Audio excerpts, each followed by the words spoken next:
we're going to focus now on asking questions.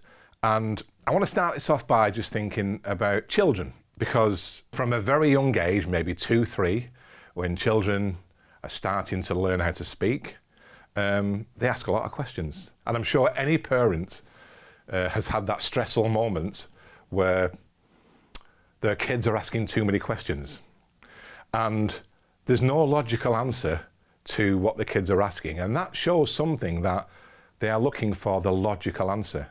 And you know you've lost the argument when you haven't got a logical answer. And that takes me into the business scenario.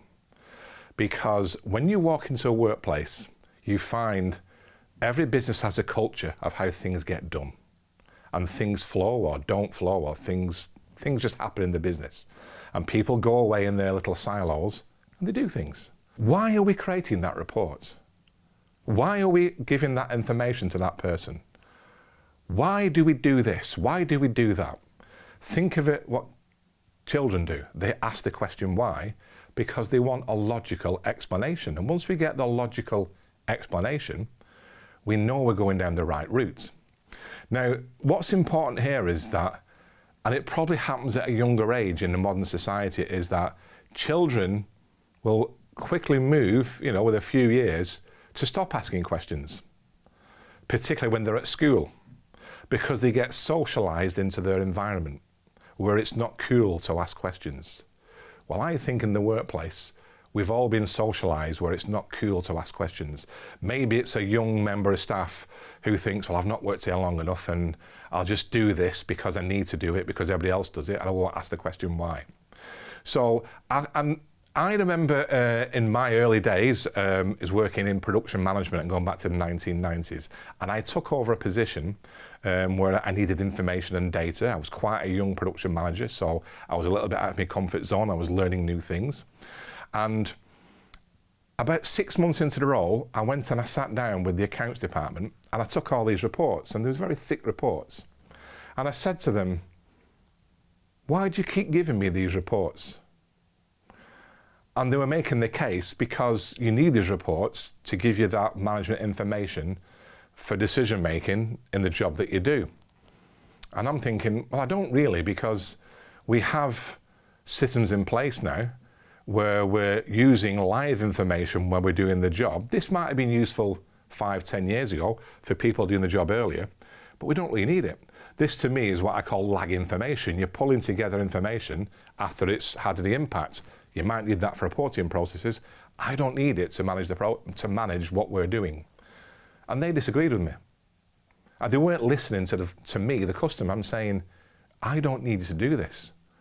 And I kept saying to them, why are you doing it? And when I asked the question why, well, you need it. No, I don't need it. Why are you doing it? Well, it's important for the process. No, it isn't. Why? And when we kept asking the question why, they were doing it because they got used to doing it and it kept somebody busy. That's a real example of why it's important to ask the question why. We live in a very, very fast-moving society these days. So what was needed last year probably isn't needed today. The interesting thing about my job is I get into so many different businesses and I walk the process. The one thing we do on our business improvement program is not just bring people to workshops. I will get out to see every single business. I want to see you in your work environment, because that triggers a visual with me and I can ask the question why. And it's good to ask the question why, because if it's a silly why, it doesn't bother me because I'm learning about the process. But once you've been socialized into a way of working, people don't ask the question why. A great example was from a life science business. And this was a few years ago, one of my little favorites, because it cost a lot of money. And the problem was that a batch of materials had to be poured down the drain at a cost of £40,000. Now, what could have been worse was, had that batch got external, that could have been catastrophic, because it's a life science business. So we started off with, why do we have to pour it down the drain? And the first thing was, because it got contaminated. Why did it get contaminated? Because, and it was a test tube thing, 2 solutions had been mixed incorrectly. Why were they mixed incorrectly? because somebody had picked up the wrong bottle of liquid when they were making this batch as part of the process. Why did they pick up the wrong bottle?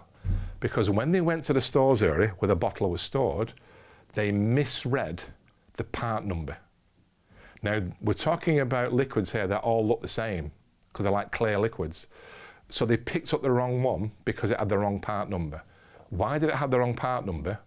Because someone had handwritten the part number on the label. Why was it handwritten? And the root cause of it was because when they went to print the label, there was no printer ink. So it was handwritten. Now that might be quite simple. This really happened. That cost £40,000. The result of that then is to make sure that can never happen again. So asking the question why, and sometimes you ask it 5 times. I mean, the textbooks do talk about the 5 whys, but sometimes just ask it once, ask it twice. But always take you back to being a young child. You ask the question why because you want to understand the logic. And that's what process improvement should be, is understand the logic. And if you can't understand the logic or you can't explain the logic, there's probably something wrong in the process.